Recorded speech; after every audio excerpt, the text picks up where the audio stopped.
If you're watching tonight, thank you for coming. If you're watching this as a recording, thank you for watching the recording. Welcome. My name's Eddie Grassi, and I am a relationships and career coach in San Francisco. And tonight's talk is on, I changed this in the very last minute, a recipe for how to grow confidence. But what I'm trying to address tonight is something a little bit more serious. It's about, what do you do when you don't have that confidence about you? What can you do to get it? You can't go buy confidence, right? It's not something easy to do. One of the ideas, one of the theories out there is that for people whom don't have this confidence, it has something to do with the fact that they don't, or I should say, did not have the kind of role models, parents, or other people around them to feel good about themselves growing up. And so these kind of people had people around them, grown-ups, and who focus more on their deficits and made them feel inferior, made them feel stupid through overuse of criticisms and put downs and rejections. And so what happened to many of us who fit this kind of, I guess, profile or had this kind of experience is that as you get older, you start to you start to just think you're not a confident person, or you're just not good or that at this or that. What kind of thoughts of yourself you internalize from the people around you who you grew up with? Because if you grew up with a caring, nurturing, excuse me, like a caring, nurturing type of person who was, someone who supported you, and uplifted you and said, okay, keep trying. And you felt that you were loved by that person and liked by that person unconditionally. You formed a healthy self-concept of your own value. But if you're around the opposite, as I mentioned before, someone who's very critical and puts a lot of, says a lot of mean things that make you not feel well, as a child, you tend to believe this and you internalize these ideas. And soon it becomes your narrative. It becomes a story. And it's a story that often stays with people. It's very hard to burn that book. It's very hard to rewrite that story. You start to accept these things. And before you know it, you're afraid to take risks. You're less likely to open yourself up to constructive criticism. You stay away from these kinds of things because you don't want to fail, because in your experience in the past, you failed and you were criticized for it, or you didn't measure up to someone else's expectations, and then you became not who you could have been, but someone that was shaped and formed by that person's own low self-esteem as they criticized you. We can do certain things, active, concrete things, to uplift ourselves and to gain more confidence. So there's a very simple idea, but it's hard to put in practice. And this idea is that in order for confidence to grow, in order for you to create a recipe, you actually have to make space for confidence to grow in your garden. Because if it's all full of weeds, where are they going to grow? You have to remove some of the weeds. And what if it's hard, though? Let's just say, I can't just go say, hey, remove these weeds, just remember just don't believe that stuff that you were told in your childhood. That doesn't quite work that way. This is more about actually allowing some of the weeds to be there next to the flowers that are going to grow in and around it. The flowers representing positive experiences where you are being loved, cared for, liked, accepted by someone else in your later life. After seeking out company and putting yourself in situations where you're seen, okay, and where you're recognized by others who are non-critical, what's going to happen is that some of these weeds may fade away a little bit and be pushed to the side, allowing for room for these new types of experiences to take root and blossom, actually change the way we think of ourselves. So I don't know if that's a helpful analogy there, but the person who has trouble, let's assume that someone has low self-esteem and low confidence.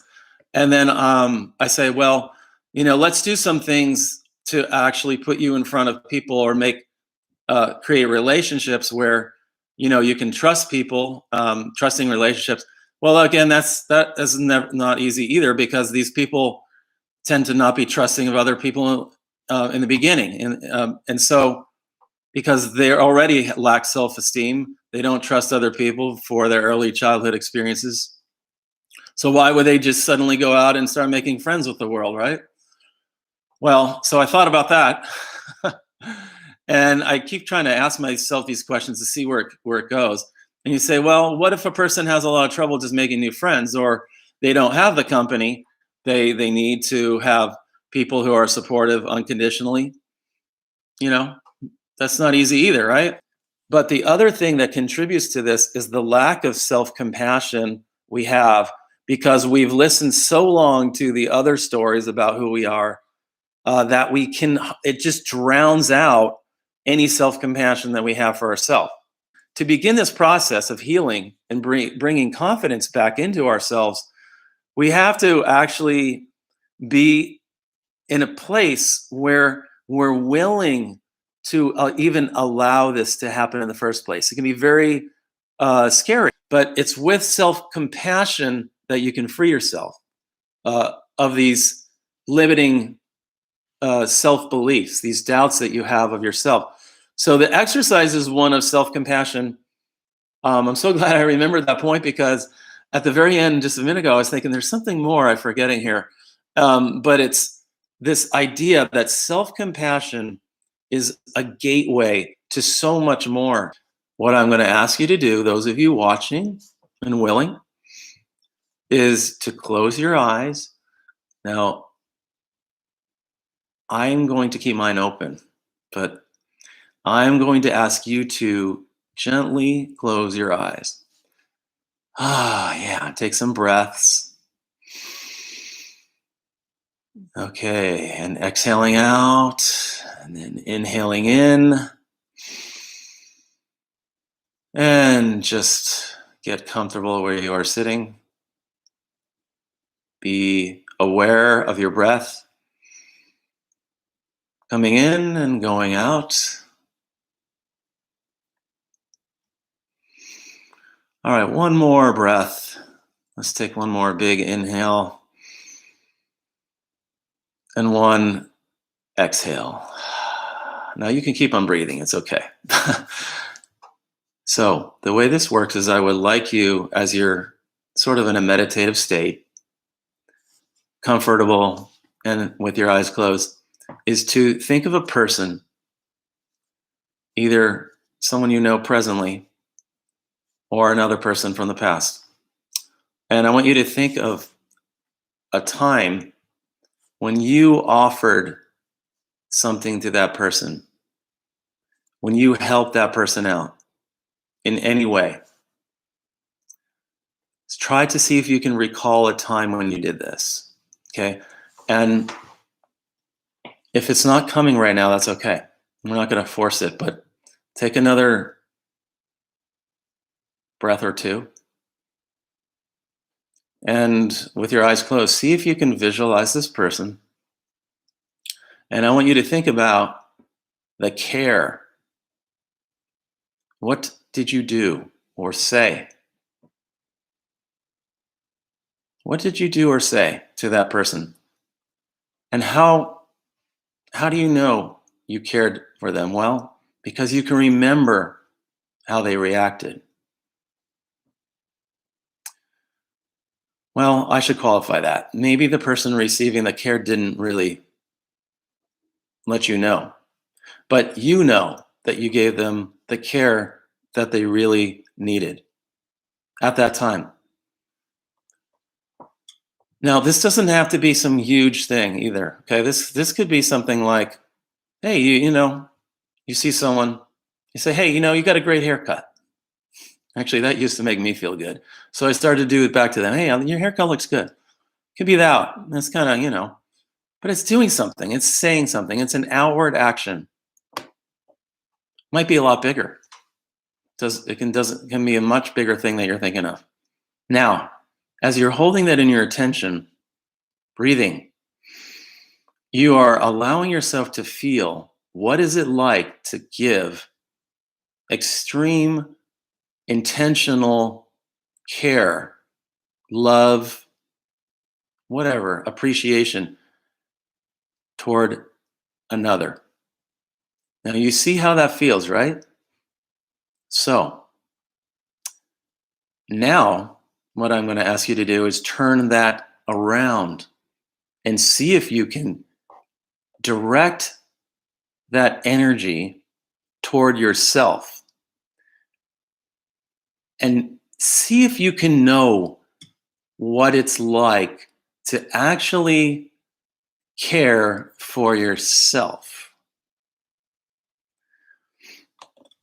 It's easy, I think, sometimes to care for other people, actually, more so than ourselves. So it's okay if turning it toward yourself feels wrong or weird. But that's what I'm asking you to do, right? We're here to grow. Now, as you direct this toward yourself, it's almost as if the person you were just thinking of and you have switched roles.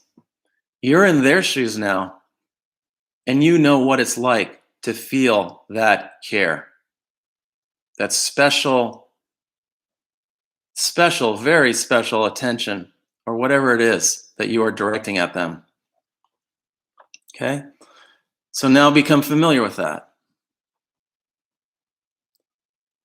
This is about getting to know what it is like to be kind to yourself. The other part of this is, as you're keeping your eyes closed, is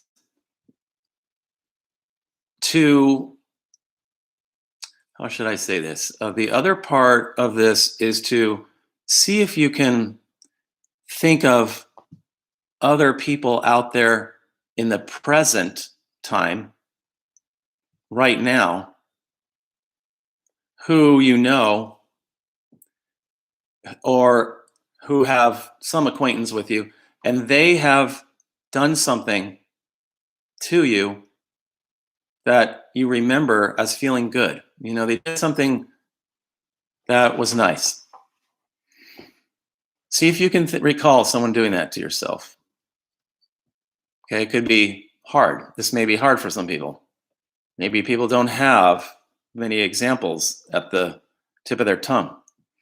So just take a moment to see if you can find someone. Now, it doesn't have to be presently. I should also say it could be in the past.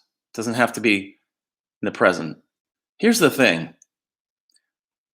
This outward acknowledgement that there are other human beings out there that have cared for you and continue to care for you is a fact. Okay. Now, it is not a questionable thing where, well, I hope they cared for me, or this is not like that. This is, I know they cared for me in that moment. Okay. Now, here's another important thing. That person, you may not know them anymore. Okay. Or maybe they've passed away.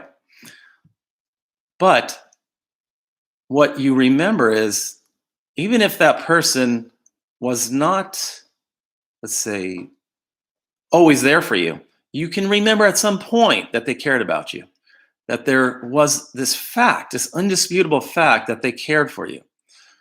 And this is so important because we have to realize that there are people out there who loved us in our past, and there's people now, even though we can't see them, who are continuing to love you. And it's something to accept this. It's very difficult, I think, actually, but it depends on who you're thinking about. The idea of this exercise, as your eyes are still closed, is to become familiar with what it is like knowing that you're cared about. Because if you have ever suffered lack of confidence or felt bad about yourself, if that's you, if you're listening, that can be very lonely and that can be very defeating. And I said before this exercise started that we have to really begin to look for new flowers to plant alongside of the weeds. I'm not saying to meet new people. I'm talking about really a new relationship with yourself where you can begin, regardless of others even being around you, to formulate a new belief in who you are because of the fact that you are actively now looking for and feeling what it's like to care for yourself. And that repeated doing over and over, if you can search these things out, little tiny experiences, even, a smile that someone gave you that you'll never see again, these memories will, I think, actually begin to help you know who you really are again. And so that you begin to no longer over identify and internalize and continue the self talk and story that I talked about earlier. And you begin to write a new story about yourself. And the new story is one that you can live with, and you can slowly start to trust other people again because you trust yourself and you've done this kind of work. So that's a practice you can do again and again. It's one I need to get better at.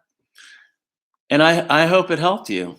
I hope tonight's talk was meaningful to you. I struggled with it because it brought up things for me.